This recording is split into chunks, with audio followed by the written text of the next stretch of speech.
Shri Gurubhyo Namaha. Harihi Om. Namaste. In today's video, we shall be learning to chant the 12th shloka of the Hayagriva Stotram and understand its meaning. First, let us see it word by word.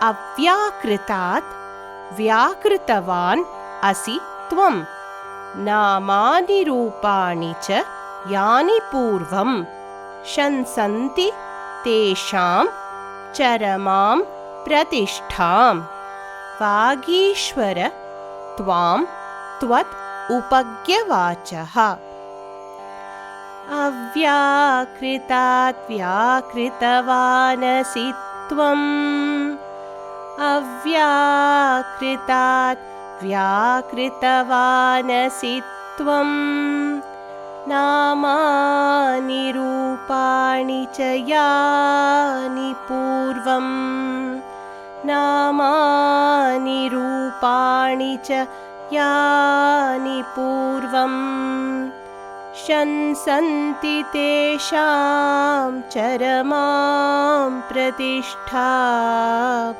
Shansanti Tesham Charamam Pratishtham Vagishwaratvam Tvadupagyavachaha Vagishwaratvam Tvadupagyavachaha Avyakritat Vyakritavaanasi Tvam Namani Rupani Cha Yani Purvam Shansanti Tesham Charamam Pratishtham Vagishwaratvam Tvadupagyavachaha.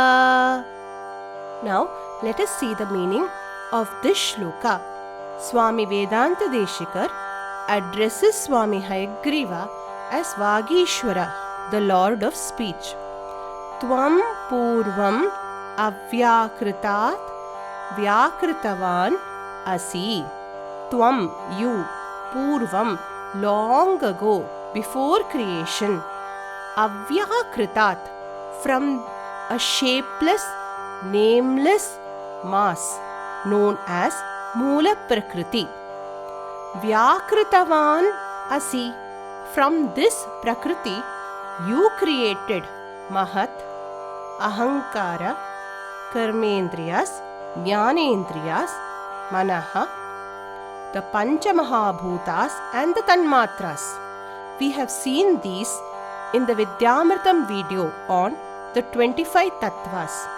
Description contains the link to this video. Having created this entire embodied universe, Swami Hayagriva then entered each one as the Antaryami. So, Yani Namani Rupani Cha Santi.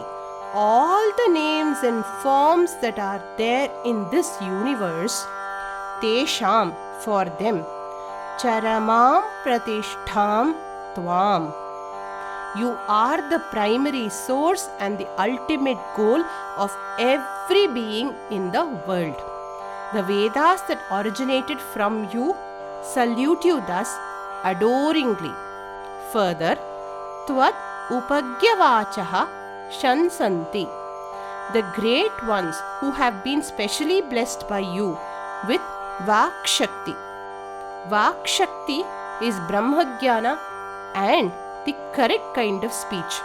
They recognize you not only as the Vyakritavan or the creator of conscious beings and those with forms and names, but also as their ultimate destination or their Charamam Pratishtha.